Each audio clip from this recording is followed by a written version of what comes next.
All right, this is my response to the the week 5 discussion, the world of Rome, power, war, and leadership.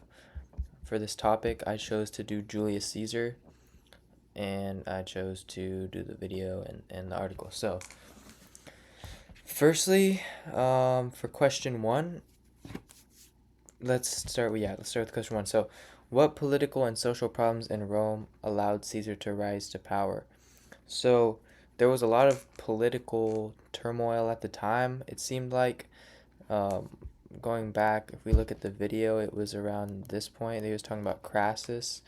It seemed to be his main rival, I believe. And then also, um, beforehand, like when he was coming up, before he had like really any like social status at all, he was not liked.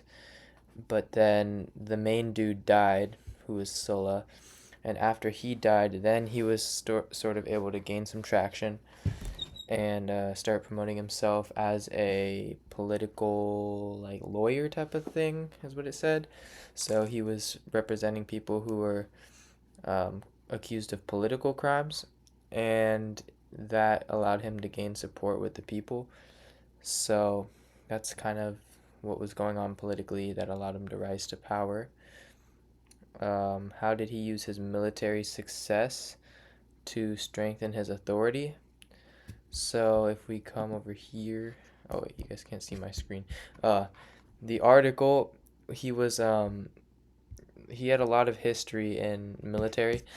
So um, he had, if like this is talked about in the article, when he was a youth, he had done some time in the military, so he was already had some background and stuff like that. But then mainly to strengthen his political authority, he was once he got into power, he was like the one of the first things he did was basically take control of the area that he was I guess like appointed to, I think is how it worked.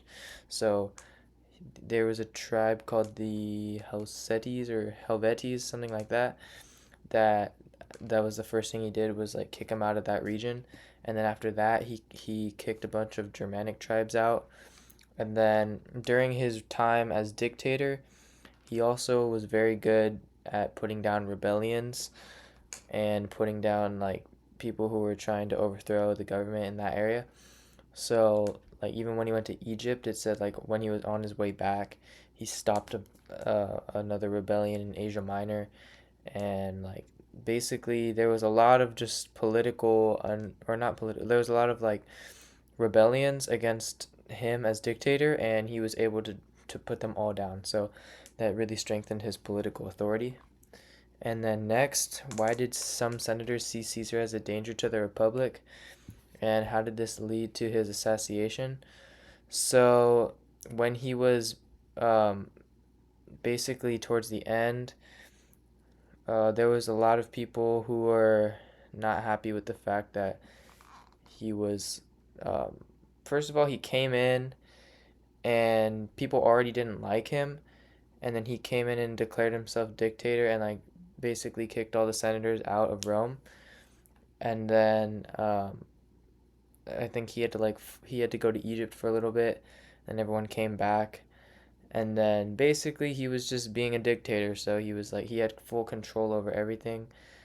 And he another thing that happened was I think it was Pompey. He had or Pompey's wife had died, and then so there was like the tribune thing, right? The three leaders.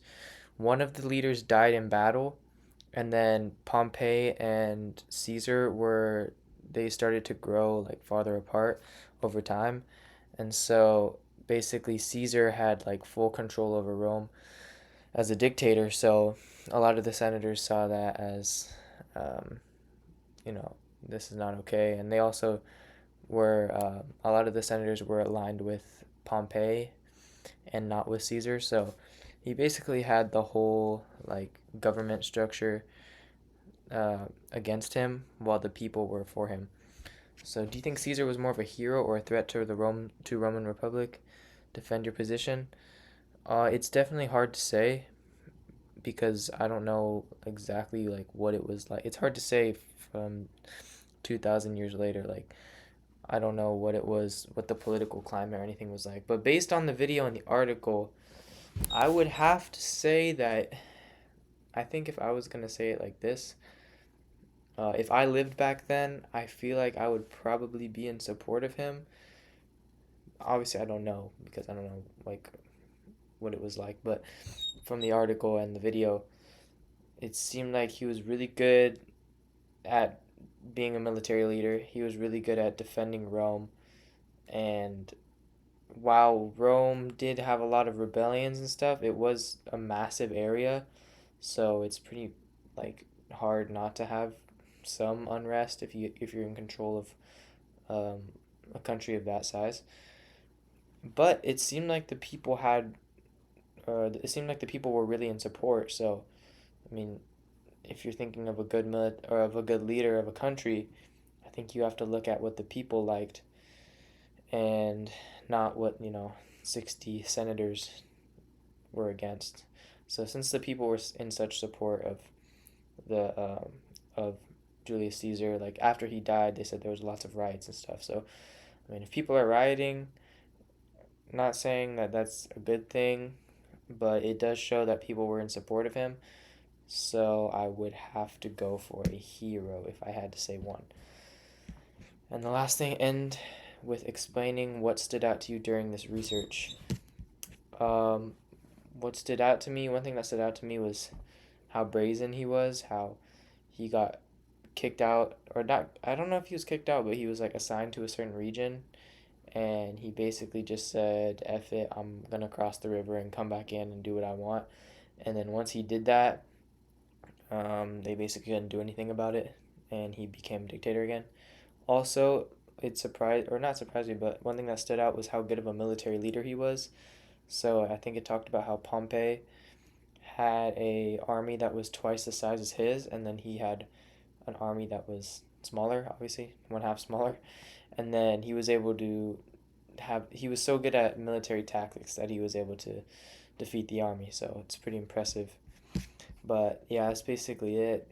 Um, Overall, yeah, that's about Julius Caesar.